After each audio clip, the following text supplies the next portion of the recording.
Big boss Marathi season 5 big boss Marathi season 5 जो ह्या वेळेस गाजलाय तो फक्त महाराष्ट्रात नाही तर संपूर्ण देशात. यावेळेस बिग बॉस मराठीच्या सीझन 5 मध्ये जे जे कंटेस्टंट होते ना ते प्रत्येकाने आपापलं क्षेत्र तुफान गाजवलेलं आहे. यावेळेस बिग बॉस मराठीमध्ये सर्व क्षेत्रातले स्पर्धक आले होते.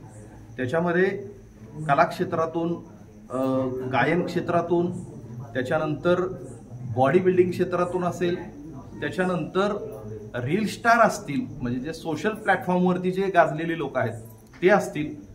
वारकरी संप्रदाय या महाराष्ट्राच्या मातीचा, या महाराष्ट्राच्या हृदयाचा कणा आहे किंवा वारकरी संप्रदाय ह्या महाराष्ट्राचं हृदय आहे.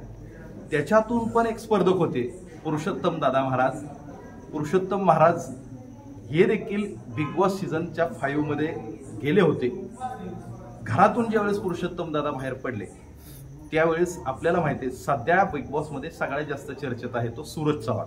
सूरज चव्हाण हा बारामती तालुक्यातल्या मोडवे गावचा, आणि सूरज चव्हाणला या घरामध्ये पहिल्यांदा कोणाशी बोलावं वाटलं तर त्यांचं नाव पुरुषोत्तम महाराज. पुरुषोत्तम महाराज त्याला याच्यासाठी बोलावं की त्यांचं कल्चर त्यांनी बघितलेलं होतं की बाबा अशा रंगाचा, असा गंध लावलेला माणूस, फेटा घातलेला माणूस आपण नेहमी बघितलेला आहे. त्याला ते सेफ वाटलं. अर्थात बाकीचे त्याला ते जमत नव्हतं की ते आपल्याला माहिती आहेत सगळे सूरजचे डायलॉग, हे कसे लोक कपडे वगैरे, ते त्याला खूप कंजेस्टेड होतं. त्यावेळेस पुरुषोत्तम दादांनी प्रचंड सूरजला सांभाळून घेतलं. जरी पुरुषोत्तम दादा घराच्या बाहेर आले असतील पण पुरुषोत्तम दादांची आणि सूरजची कनेक्टिव्हिटी प्रचंड होती. पुरुषोत्तम दादांनी सुद्धा सूरजवरती प्रचंड प्रेम केलं. ते प्रेम आजही पुरुषोत्तम दादांनी दाखवून दिलं. पुरुषोत्तम दादा आज सूरजच्या गावात आले. सूरज चव्हाण गणपती बाप्पांना भाऊ म्हणतो, आई मरे माता आई म्हणतो, शंकर महादेवाला ते वडील मानतो, आणि ही त्याची देवाची असलेली भावना. आणि दुसरीकडं वारकरी संप्रदाय. त्यामुळं अर्थातच पुरुषोत्तम दादांचा कल सूरजकर असणंच आहे. सूरजला आई वडील नाहीत आहे. ह्या सगळ्या गोष्टी आपल्यापेक्षा जास्त पुरुषोत्तम दादांनी सूरजकडून जाणून घेतलेल्या आहेत. ते किती दिवस होते याच्यापेक्षा महत्वाचं नाही. मी सुरुवातीला आई मरी माता, सूरज चव्हाणचं जे ज्यांना आई मानतो त्या आई मरी मातेचं दर्शन महाराजांनी घेतलं. आज पुरुषोत्तम दादांनी सूरजसाठी आई मरी मातेच्या प्रांगणात कीर्तन केलं. जिथं गणपती बसवला ग्रामस्थांनी, त्या ग्रामस्थांच्या गणपतीची आरती, मला वाटतं एक गाव एक गणपती आहे ना इथं, तर आरती देखील पुरुषोत्तम महाराजांनी केली. हे गाव तसं छोटं आहे पण पुरुषोत्तम दादांनी जे जे काम आज सूरजसाठी केलं त्याच्यामुळे सगळे ग्रामस्थ देखील भारावून गेले. स्वतः पुरुषोत्तम दादा आपल्या बरोबर आहेत. दादा नमस्ते. नमस्कार. बारामती तालुक्यात या मोडवे गावात सुरुवातीला तुमचं स्वागत. सूरज हे लेकरू कसं आहे तुम्हाला सांगायची गरज नाही, काय सांगाल सुरुवातीला? एकतर मला खूप आनंद वाटतोय की मी संपूर्ण महाराष्ट्राचा लाडका असलेला सूरजच्या गावामध्ये आलोय. ज्या गावाचं प्रतिनिधित्व आणि अनुषंगाने संपूर्ण महाराष्ट्राचं प्रतिनिधित्व तो इतक्या लहान गावातून इतक्या मोठ्या व्यासपीठावर करतोय. मी कलर्स मराठी आणि कलर्स मराठीची संपूर्ण टीम, बिग बॉस मराठीची संपूर्ण टीम, मग केदार शिंदे सर असतील, प्रथमेश सर असतील, केतन सर असतील, अभिषेक सर असतील, यांचे मी मनापासून आभार व्यक्त करतो की एका गावात मातीतल्या मुलाला तुम्ही इतक्या वर नेऊन पोहोचवलंय. आज संपूर्ण महाराष्ट्र त्याच्यावर प्रेम करतोय. आणि जेव्हा मला मरीमाता तरुण मित्र मंडळाच्या कार्यकर्त्यांनी फोन केला की दादा सूरज तुमच्या सोबत तिथे राहिलेला आहे, तुम्ही एक आठवडा त्या घरामध्ये राहिलेला होतात, मला एकतर खूप छान वाटलं. मला मोडव्यातून फोन आला कीर्तनासाठी, ह्याचाच मला खूप आनंद झाला की मला वैयक्तिक असं वाटत होतं की मला मरी मातेच्या चरणाचं येऊन दर्शन घ्यायचंय. आणि मला असं वाटतं की हे इतकं जागृत, माझ्या आता अंगावर शहारे आले, माझ्या अंगावर शहारे आले, एकदम शहारे आले की माझ्या मनात आलं. आणि आईने मला ह्या मरीमाता तरुण मित्र मंडळाच्या वतीने बोलवून घेतलं की सूरज प्रत्येक क्षणाला म्हणतो, जसं तुम्ही आता इंट्रो देताना सांगितलं की सूरजच्या तोंडामध्ये वडील म्हणून महादेवाचं नाव आहे, आई म्हणून मरी मातेचं नाव आहे आणि भाऊ म्हणून गणपती बाप्पांचं नाव आहे. तर इतका साधा, इतका सरळ, म्हणजे कपट नावाची गोष्ट सूरजच्या अंतःकरणामध्ये नाहीये. म्हणजे त्याच्या चेहऱ्यावरही दिसत नाही की तो, मला घरात जेव्हा तो आला ना तेव्हा त्यांनी माऊली म्हणून माझं दर्शन घेतलं. म्हणजे मला ते आत्ताही, म्हणजे ज्या वेळेस मी बोलतोय ना तर माझ्या अंगावर शहारे येत आहेत अक्षरशः. आणि खरं तर मी पहिल्यापासून त्याला मी फॉलो करत होतो. जेव्हा टिकटॉक होतं तेव्हाही मी त्याला फॉलो करत होतो. आणि जेव्हा त्याचा प्लॅटफॉर्म चेंज झाला, इंस्टाग्राम असेल, युट्यूब असेल, ह्याच्यावर जेव्हा तो ऍक्टिव्ह झाला तेव्हा मी त्याला फॉलो करतो. म्हणजे अगदी आपण नैराश्यात असलं तर आपल्या चेहऱ्यावर हसू आणण्याचं काम सूरज त्याच्या ऍक्टिव्हिटी मधून करत होता. आणि आज तोच सूरज संपूर्ण महाराष्ट्राचा लाडका झालेला आहे आणि तो त्याच्या वागण्यातून संस्कार दाखवून देतोय. बघा, एक घटना अशी होती की त्या घरामध्ये एका मुलीने शॉर्ट कपडे घातलेले होते. तर तो तिला म्हणला, तू शॉर्ट कशाला घालतेस ना. सगळ्यात महत्वाचं दुसरी गोष्ट की घरातलं काम असेल तर घरातलं काम ऐकणार, मी वैयक्तिक तुझं, म्हणजे हळूहळू त्याला गेम तो लक्षात यायला लागला आणि तो त्या पद्धतीने स्टँड घेऊ लागला. जिथे विरोध करायला पाहिजे तिथं तो विरोध करतोय. सगळे म्हणत होते अगदी, म्हणजे मी माफी मागून बोलेल की मी एक 7-8 दिवस त्याच्या सोबत होतो, पण तो इमोशनल आहे, तो भावूक आहे, कोणाला तो दुखावू शकत नाहीये. तर मलाही असं वाटलं होतं की म्हणजे घरामध्ये गेल्यानंतर मलाही ते वातावरण, मी एकतर कीर्तनकार, मलाही ते वातावरण नवीन होतं, त्या सगळ्याच गोष्टी नवीन होत्या, तो ग्लॅमर होता तिथे, त्या सगळ्याच गोष्टी नवीन होत्या. मी पण वाट पाहत होतो, अरे मला कोणीतरी, माझा असणारा कोणीतरी भासणार असं मला कोणीतरी पाहिजे. आणि माझी आणि आर्याची दोघांची एंट्री झाली आणि शेवटी मग डीपी दादा आणि सूरज यांनी शेवटी घरामध्ये एंट्री केली. तर मला डीपी आणि सूरज दादांना दोघांना, डीपी दादाला आणि सूरजला बघितल्यानंतर मला वाटलं अरे आता ही माझी माणसं आली. म्हणजे जसं त्याला मला बघितल्यानंतर हायसं वाटलं तसं सूरजला मी पाहिलं, मलाही बरं वाटलं की अरे बाबा ही माझी माणसं आहेत. आणि त्याच्यानंतर मग घरातलं काम करायचं असेल, घरातल्या ड्युटीज असतील, एक ड्युटी माझ्याकडे होती, तर तो म्हणला माऊली तुम्ही ती ड्युटी करायची नाही, ती ड्युटी मी करणार, ती ड्युटी तुम्ही, म्हणजे भांडी घासण्याची ड्युटी माझ्याकडे होती, तर त्याने मला ती घासून दिलं नाही. म्हणजे त्याला कळतं की बाबा हे वारकरी संप्रदायाचा प्रचार प्रसार करतात, कीर्तन करतात, आपल्या दृष्टीने हे आपल्यासाठी खूप महत्वाचे आहेत. आणि त्या दृष्टीने त्यांनी माझं काम त्यांनी त्याच्याकडे घेतलं आणि म्हटलं माऊली तुम्ही, दादा तुम्ही, माझं जे साफसफाईचं काम आहे ते तुम्ही घ्या, भांडी घासायचं काम मी करतो. इतकं जे काही घरामध्ये आहे त्याच्या स्वभावाने घरातल्या प्रत्येकाचं त्यांनी अंतःकरण जिंकून घेतले, घरातल्यांचंच नाही तर संपूर्ण महाराष्ट्राचं जे तुम्ही पाहताय. सूरजने अंतःकरण जिंकलं. सूरजवरती जे संस्कार झाले ना, याच मरीमाताच्या आवारात. मी पाठीमागे इथं सूरजच्या ग्रामस्थांचा एक इंटरव्ह्यू केला होता. अनेक तरुण सांगतात, अनेक ग्रामस्थ सांगतात की सूरज इथं बसायचा मरीमातेच्या मंदिरात. अर्थात आई नाही, वडील नाही, बहिणी आणि आत्या आपल्याला सगळ्याला हिस्ट्री माहिती. त्यावेळेस तो इथं दारात बसून ज्यावेळेस आई मरीमातेकडे बघायचा, तो आई मरीमातेला खरोखर आई मानत होता. तुम्ही सांगितलं की इथं जे संस्कार मिळाले ह्या मातीमध्ये, जो काही समज आहे की ग्लॅमर असलेला माणूस बिग बॉस मध्ये टिकतो.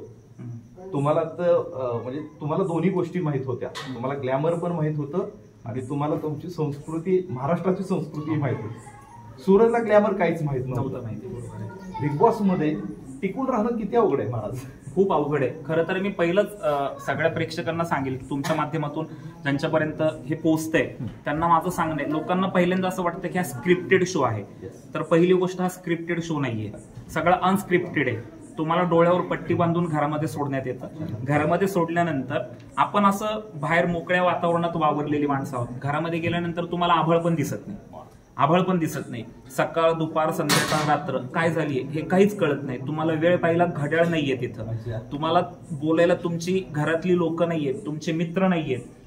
परत स्वतःचं काम स्वतः करायचंय. बरं, जवळजवळ 100 ते 150 कॅमेरे तुमच्या प्रत्येक कृतीवर लक्ष ठेवून आहेत. हेच किती अवघड आहे ना. म्हणजे सतत मी तुमच्याकडे 5-10 मिनिट एक लक्ष देऊन पाहिलं तर तुम्हाला ओशाळल्यासारखं होईल किंवा मला लाजल्यासारखं होईल. पण 150 कॅमेरे तुमच्या परत आवाज तुमच्या प्रत्येक कृतीवर लक्ष ठेवून आहेत. म्हणजे हे खूप खूप महत्वाचं आहे.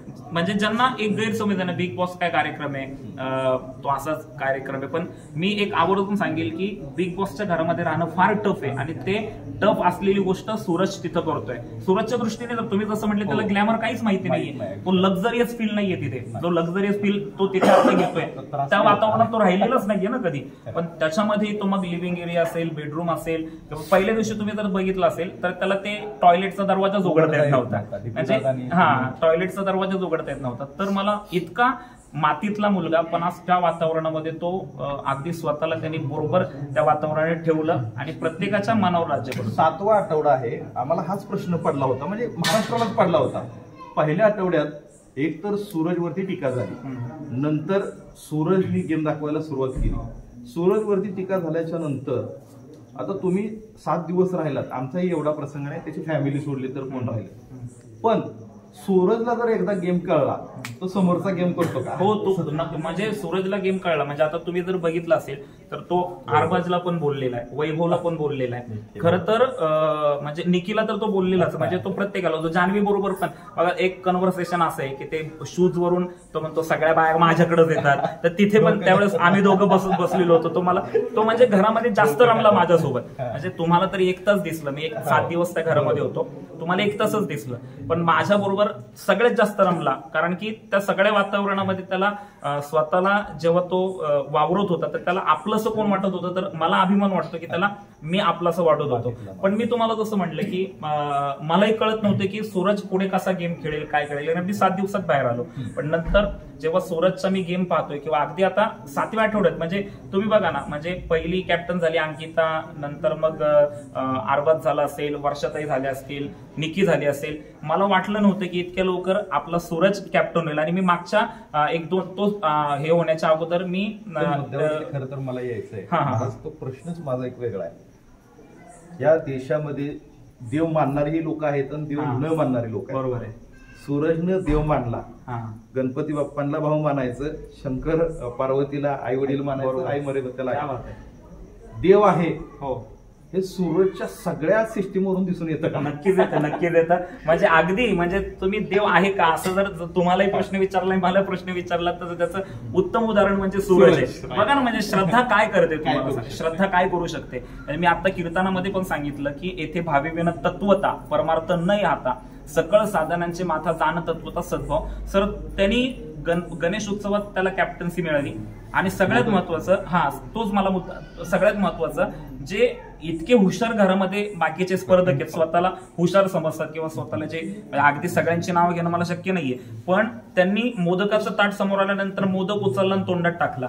आपल्या सूरजने काय केलं, पहिलं रितेश भाऊंना सांगितलं, विचारलं की भाऊ मी गणपती बाप्पांना ठेवू शकतो का, तर त्यांनी पण किती आनंदाने सांगितलं हो सूरज तुम्ही गणपती बाप्पांना ठेवा. आणि सूरजनी तो मोदक उचलला, गणपती बाप्पांच्या प्रतिमेच्या समोर गेला, तिथं ठेवला आणि गुडघे टेकून त्यांनी त्या कृतीतून दाखवून दिलं की मी समर्पित गणपती बाप्पाला. आणि त्याच वेळेस त्याच्याच कृतीचं हे रितेश भाऊंनी केली, तीच कृती रितेश भाऊंनी केली. तर किती ना, म्हणजे ही देव नाही काय होतं, एकतर मी सांगत असतो आस्तिकतेची नास्तिकतेची व्याख्या नेहमी सांगत असतो. व्यक्तीच्या प्रतिकूलतेवर आणि अनुकूलतेवर त्याच्या जीवनातली आस्तिकता आणि नास्तिकता ठरलेली असते. तर मला असं वाटतं की सूरज जो आहे, सूरज इतका आस्तिक आहे, त्याची श्रद्धाच आहे.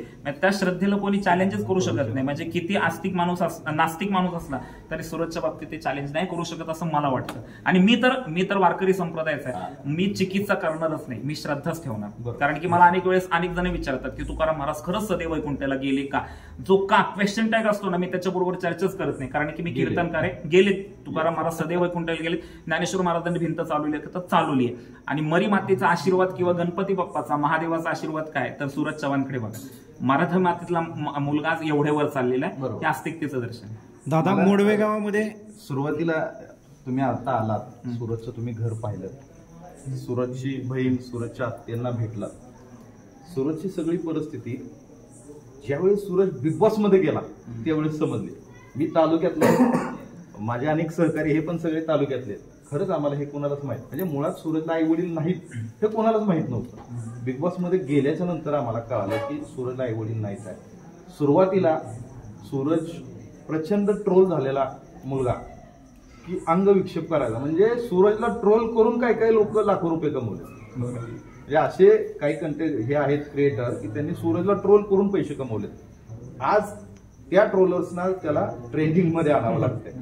दुसरी गोष्ट अशी, सूरजच्या तुम्ही आज घरी भेट दिली, अनेक कलाकार तुम्ही पाहिलेत, अनेक एकदा एखादा कोणाचा शो फेमस झाला किंवा काय झाला तर आपण बघत असतो की माझी अशी परिस्थिती आहे माझी. तुम्ही एक ऑब्झर्वेशन केलं सर, आम्ही केलं, सूरजने त्याचं दुःख कधी, म्हणजे त्याला माहित नव्हतं की हे बाहेर दिसणार आहे म्हणून त्यांनी ते तिथं तुम्हाला सांगितलं, डीपीला सांगितलं, आर्याला सांगितलं, पण त्यानं स्वतः कष्ट केलं, गौंड्याच्या हाताखाली काम केलं, वाळू उचलली, मला वाटतं शेणखत उचलायला जायचं, अशी सगळी कामं केली, पण त्यांनी कोणालाही त्याचं दुःख सांगितलं नाही. दुःख पचवणं हे सूरजकडनं शिकावं. अगदीच खरंय, अगदीच खरंय. त्यांनी कधीच दुःखाचं भांडवल केलं नाही, म्हणजे अगदी घरातही नाही त्यांनी केलं ते. घरातही त्यांनी केलं नाही. म्हणजे त्यांनी सांगितलं मला आई नाही, मला वडील नाही, हे त्यांनी सांगितलं, पण कधी त्या दुःखाला तो कवटाळून बसला नाही. त्याच्या डोक्यात एवढंच होतं की मला इथं खेळायचंय, इथे मला ह्या घरामध्ये वावरायचंय, या घरातला गेम म्हणजे आजही तो लक्षात घेतोय सगळ्या गोष्टी. म्हणजे कालचंच त्याचं कन्व्हर्सेशन जर पाहिलं तर तो संग्राम भाऊ बरोबर बोलतोय की मी कॉलेजमध्ये नाही गेलो म्हणून मला नॉलेज नाहीये. म्हणजे अगदी तो त्या गोष्टी. आणि आता त्याला कळलंय की आपण कोणासोबत राहिलं पाहिजे, कोणासोबत राहिल्यानंतर त्याने दुःखाचं पण आजही तो आहे ना स्टँड घेतोय. अजिबात म्हणजे त्याला माहितीच नाही ना की बाहेर काय चाललंय. म्हणजे हे त्याला माहितीही नाहीये की बाहेर काय चाललंय, बाहेर आपल्याला किती लोक मानतायत आज प्रत्येकाच्या तोंडात. हो, तर तोंडात ज्यावेळेस तो माझ्यासोबत बोलला मला माहिती नाही, मी ते पहिल्या आठवड्यातले एपिसोड अजूनही नाही पाहिलेले, इतका मी बाहेर आल्यानंतर व्यस्त झालेलो आहे. पण त्यांनी ह्या 2-3 गोष्टी ज्या आम्हाला सांगितल्या त्याच्यानंतर तो त्या गोष्टी कधीच त्याचं त्यांनी भांडवल केलं नाही, तिथं पण नाही केलं त्यांनी ते भांडवल. बरोबर, हे सगळं सोशल मीडियामध्ये चालतंय. तर मित्रांनो, पुरुषोत्तम महाराज जे बिग बॉस सीझन 5 मध्ये गेले होते बिग बॉस मराठीच्या, त्यांनी सूरज बरोबर 7 दिवस घालवलेत. आपण फक्त सूरजला आता टीव्हीवरती बघतोय, स्टँड घेणं, सूरजची प्रत्येक कृती, सूरजचा प्रामाणिकपणा. तुम्हाला सांगू का, सूरजने आज जगायला शिकवले अनेक तरुणांना. क्या बात आहे, वा. सूरजने आत्महत्या करणाऱ्या लोकांना एक धडा दिलाय की कोणतीही परिस्थिती तुम्हाला लढायला जर तुमच्यात हिंमत असेल तर तुम्ही जिंकू शकता. ज्या सूरजला सुरुवातीला, मी मागच्या वेळेस माझ्याकडून असा एक शब्दप्रयोग झाला होता खरोखर, आणि ही वस्तुस्थिती, मी मोडवेकरांची माफी मागतो, पण तुम्हाला सगळ्यांना माहित आहे सूरजला कधी काळी महाराष्ट्र वेडा पण म्हणलाय. आणि ह्या सूरजनं आज दाखवून दिलंय वेड्यातही शहाणपण असतं. ह्या सूरजने हे दाखवून दिलंय की जगायची, लढायची हिंमत असेल तर प्रत्येक घरात सूरज जन्माला येऊ शकतो. थँक्यू पुरुषोत्तम महाराज, आपण आमच्याशी बोललात, मोडवेकरांना तुम्ही भेट दिलीत. मोडवेकरांच्या वतीनं आई मरे मातेचा आशीर्वाद तुम्ही नक्की बिग बॉस पर्यंत पोहोचवा. सगळ्या या युट्यूबरची, मोडवे ग्रामस्थांची आई मरे मातेचा आशीर्वाद किती सूरजवरती आहे हे तुम्ही बघताय. सहज कोणी जर ट्रेंड केला की तुम्ही कोणाच्या बाजून राहणार, निक्की का सूरज, तर एकटा सूरज 97% वोटिंग घेत असतो. मला कोणावरती टीका करायची नाही, शेवटी ती स्पर्धा आहे. बाय द वे महाराज, तुम्ही बारामती तालुक्यात आलात, मोडवे गावात आलात, सूरजच्या घरी भेट दिलीत. तुमचं असंच प्रेम सूरजवरती राहू द्या आणि महाराष्ट्र प्रेम करणार आहे. मी मोडवेकरांना शब्द दिलाय की आज सूरज नसताना मी कीर्तन केलेलं आहे, गणपती बाप्पासाठी केलेलं आहे. सूरज आल्यानंतर मी कीर्तन करणार. पहिल्या दिवशी त्याची मिरवणूक होईल आणि दुसऱ्या दिवशी माझं कीर्तन होईल. मी त्याच्या कुटुंबाचे असतील, म्हणजे त्याची आत्या असेल, बहीण असेल, त्याचा भाचा ओंकार असेल, बनकर साहेब असतील आणि सर्व ग्रामस्थ असतील, सर्वांचा आपण परत इथेच तुम्हीच बाईट घ्यायची आणि त्या बाईटमध्ये सूरजच्या विजयोत्सवाची बाईट असणार आहे. तुमच्या माध्यमातून, सगळ्यांच्या माध्यमातून तुम्हालाही धन्यवाद देईल की सूरजसाठी वोटिंग अपील किंवा सूरजला पाठिंबा कर हे तुम्ही लोकांपर्यंत पोहोचवताय. म्हणून सूरजच्या ह्या वाटचालीमध्ये तुमचाही फार महत्वाचा वाटा आहे. मी एक त्या कार्यक्रमातला स्पर्धक म्हणून तुमचे आभार व्यक्त करतो. या मुलाखतीनंतर महाराष्ट्र हा मुलाखत पाहणार आहे. अनेक वेगवेगळे चॅनल आहेत माझ्याबरोबर, महाराष्ट्र आहे, तुषार आमचा धुमाळ आहे, किंवा आणखीन वेगळे चॅनल आहेत. ह्या सगळ्यांच्या माध्यमातून जेवढ्या लोकांपर्यंत हा व्हिडिओ पोहोचणार आहे, मराठीत मातीतली माणसं आहेत. शेवटी महाराष्ट्री संस्कृती कोणी कितीही, मग ती कोंडलेल्या घरात असू देत, जेल असू देत, नाही तर कुठेही असू देत, मराठी माती, मराठी संस्कृती, महाराष्ट्रातला देव, महाराष्ट्रातला पांडुरंग, महाराष्ट्रातला ज्ञानोबा तुकोबा कोणी थांबवू शकत नाही. देव कोणत्या रूपात येईल हे सांगू शकत नाही. गणपती बाप्पा असताना सूरज बिग बॉसचा कॅप्टन होणं ही सूरजच्या परमार्थातली सात्विकता आहे. थँक्यू.